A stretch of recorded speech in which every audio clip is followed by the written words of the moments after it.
They say the left hand, it drop mountains. They say the right hand, be slaying dragons. The Untouchable True School Sports Empire proudly presents something the boxing games are missing. Hey, what's going on? It's your boy BT, and I came here to talk some boxing with the thousands of True School Sports subscribers.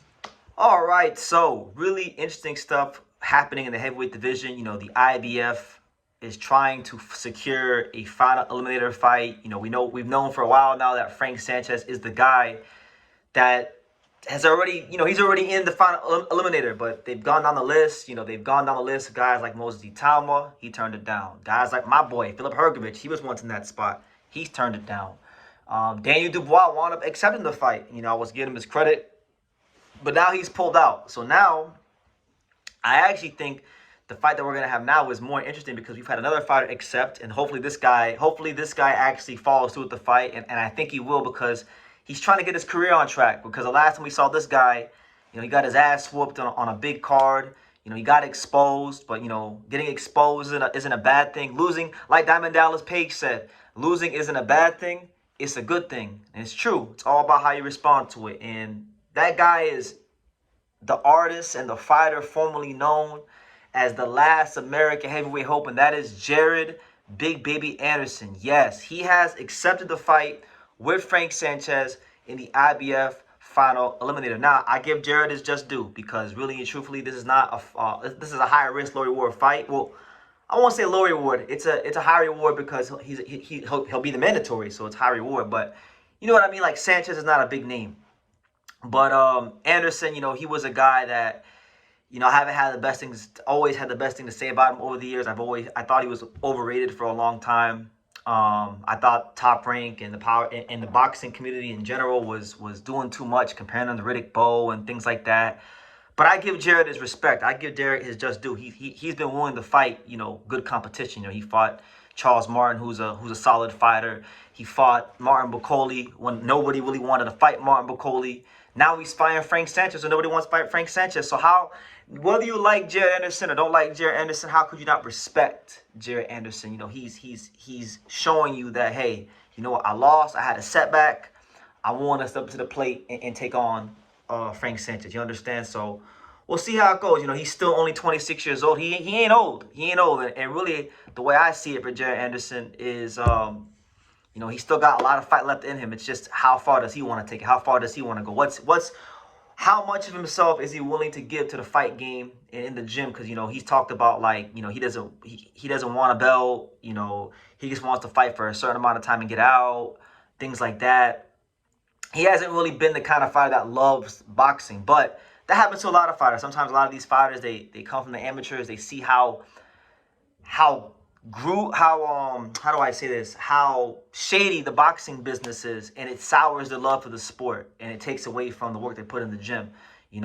So maybe he went through that, and maybe he's gonna go through that, and this might be his moment, because really and truthfully, it's actually boggling my mind how people are turning down Frank Sanchez. Because don't get it twisted, Frank Sanchez is a good heavyweight. I've never said anything bad about his skills. I think Frank Sanchez is a solid, credible, real top 15 heavyweight, and you don't beat him unless you're one of the top guys yourself. But come on, man, Frank Sanchez, even before he lost to Cabello, the holes were there to be seen for quite a long time. He's gas tank is questionable, inside game questionable. He's not he can punch, because every heavyweight can punch, but he's not like a elite creme de la creme type puncher.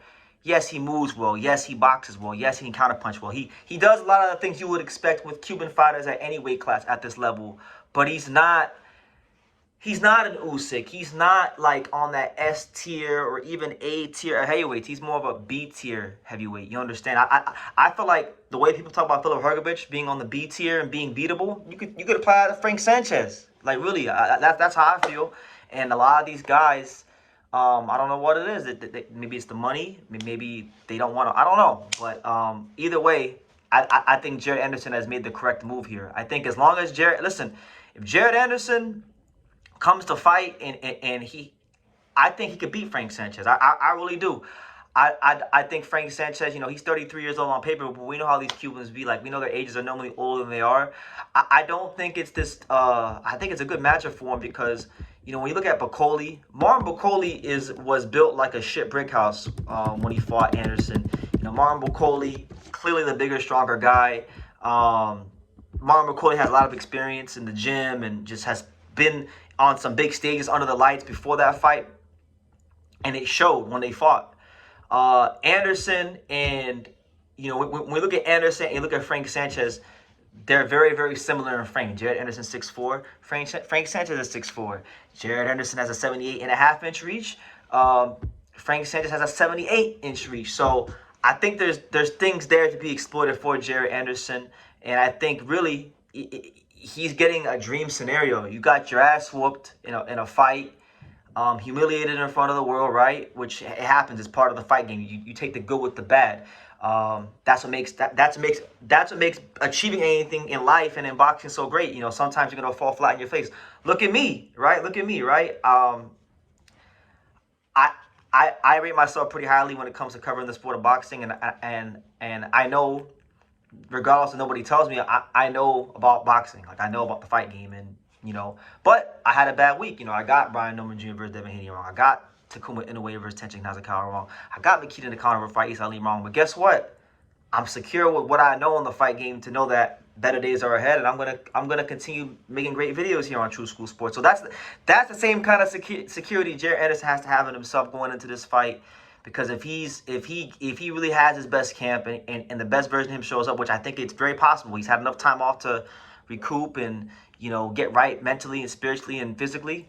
I really don't see why he can't beat Frank Sanchez. I don't. Obviously, Frank is a good heavyweight, but like I said, Frank just got stopped to the body by Caballero. But both these guys aren't that far removed from getting stopped in their most recent fights.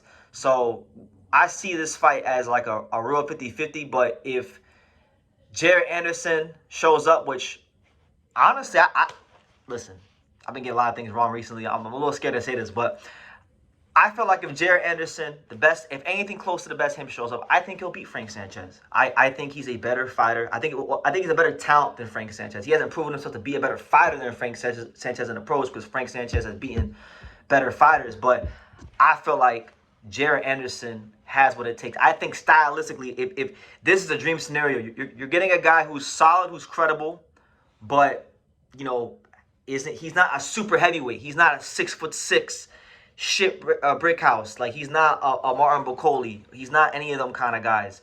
He's probably one of the more beatable guys in the top 15. So I guess I'm gonna say it. I'm talking like this. I'm gonna say it. I think Jared Anderson is gonna beat Frank Sanchez when they fight, and I think it's gonna be a really good fight. But again, you can't overlook Frank Sanchez. Frank Sanchez has been in there with good fighters. He's been in there with Caballero. He's been in there with Efag Jagba. Jared, he boxed the daylights out of Jared Anderson's stablemate, Efag Jagba. But again, you gotta understand, Sanchez, while he is a heavyweight, he has more of like a amateur style.